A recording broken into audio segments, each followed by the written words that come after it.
Praise the lord. ప్రభువైన యేసుక్రీస్తు నామములో ఈ ఉదయకాలమందు మీ అందరికీ కూడా శుభములు తెలియజేస్తూ ఉన్నాను. 128వ కీర్తన కుటుంబ ఆశీర్వాదాలు ఉన్నటువంటి కీర్తన. ఆ కీర్తన ప్రారంభములోనే యెహోవా యందు భయభక్తులు గలవాడు ఇలాగు ఆశీర్వదింపబడును అంటాడు. అలవాటులో పొరపాటు అన్నట్లు 128వ కీర్తన దావీదు కీర్తన అని చాలా మంది చదివే ముందు అంటూ ఉంటారు, అలవాటైపోయి. ఇది దావీదు కీర్తన కాదు.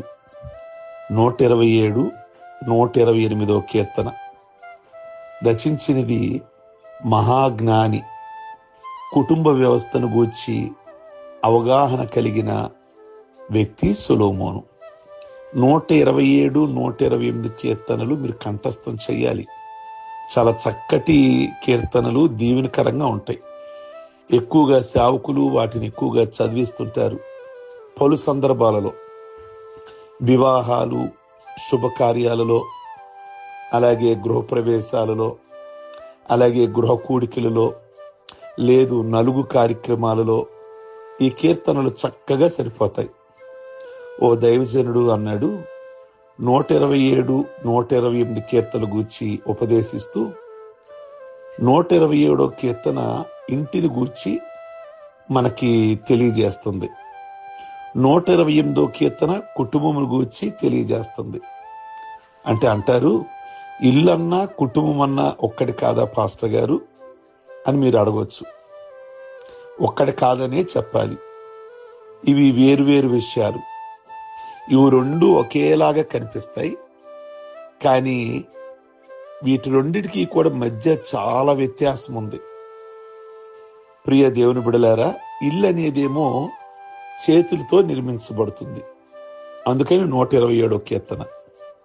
కుటుంబ నిర్మాణానికి 2 హృదయాలు కావాలి కనుక ఇది చాలా భావగర్భితమైన సామెత. ఇది 127వ కీర్తన ఏమో ఇల్లు గురించి వ్రాయబడితే 128 కుటుంబమును గురించి, ఆశీర్వాదం గురించి వ్రాయబడిన మాటలు కనుక నేను జ్ఞాపకం చేస్తున్నా. 127, 128 కీర్తనలు మీరు కంపల్సరీ కంఠస్థం చేయాలి.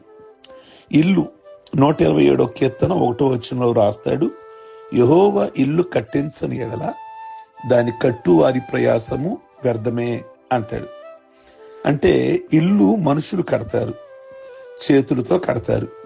ఇసుక, ఇటుకురాళ్ళు, సిమెంటు, నీరు, రాళ్ళు ఇవన్నీ కూడా ఉపయోగించి ఇల్లు కడతారు.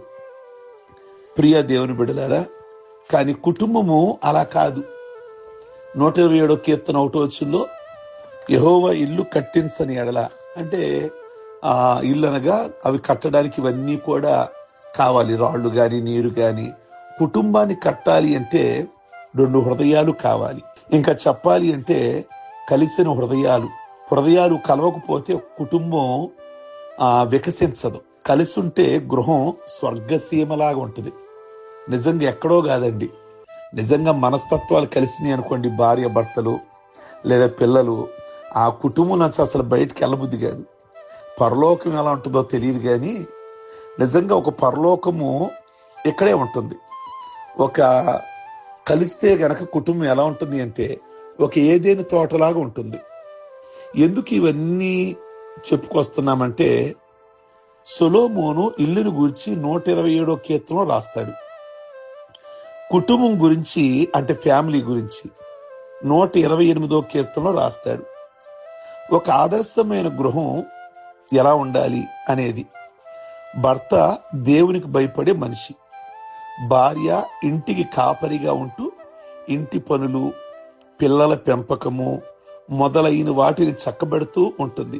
ఇంతకన్నా కావాల్సింది ఏంటి చెప్పండి? ఇంతకన్నా కావాల్సింది.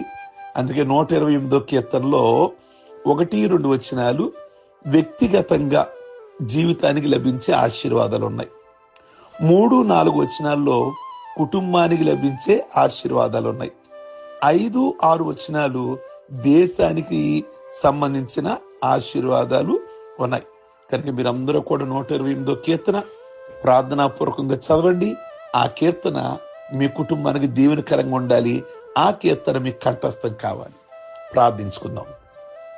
సర్వశక్తి కలిగిన తండ్రి, మీ ఘనమైన నామమును బట్టి ఈ ఉదయకాలమందు మీకు స్తోత్రం. 127, 128 కీర్తనలు చాలా చక్కటి కీర్తనలుగా సొలొమోను చేత మీరు వ్రాయించారు. 128 కీర్తన ఒక ఫ్యామిలీ గురించి వ్రాయబడిన మాటలు. కుటుంబానికి కావలసిన ఆశీర్వాదాలు ఆ కీర్తనలో రాశారు. ఈ 128 కీర్తనలో ఉన్న దీవెనలన్నీ కూడా ఈరోజు ఉదయకాలమందు ఈ ప్రార్థనలో ఏకీభవించుచున్న ప్రతి కుటుంబానికి కూడా కలుగునుగాక అని ప్రార్థన చేస్తున్నాం. ఓ సేవకుడిగా ప్రభువా, వీరి పక్షమున నాయన మీ దగ్గరికి వచ్చి వీరందరినీ దీవించమని ప్రార్థన చేస్తున్నాం. దీవించండి. ప్రతి కుటుంబంలో ఉన్న సమస్యలన్నీ విడుదల దయచేయండి. అందరికి మంచి ఆరోగ్యాలు ఇవ్వండి. సమృద్ధి జీవితాన్ని దయచేయండి. సమాధానంతో నింపండి. సంతోషమైన జీవితాలు ప్రతి కుటుంబాల్లో దయచేయండి.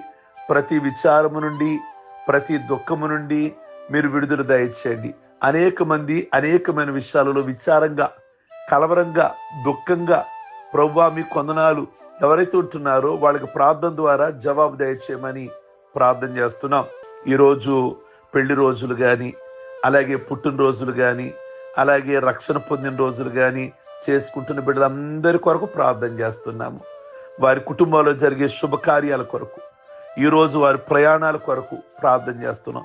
వారు ఏది తలపెట్టిన దీవెన, ఆశీర్వాదం దయచేసి ఘనత, మహిమ, ప్రభావాలు పొందమని యేసు పరిశుద్ధ నామములో అడిగి వేడుకొనుచున్నాం తండ్రి. ఆమేన్. God bless you. ఈ దినము దేవుడు మీకు మేలు చేయును గాక. ఆమేన్ గాక.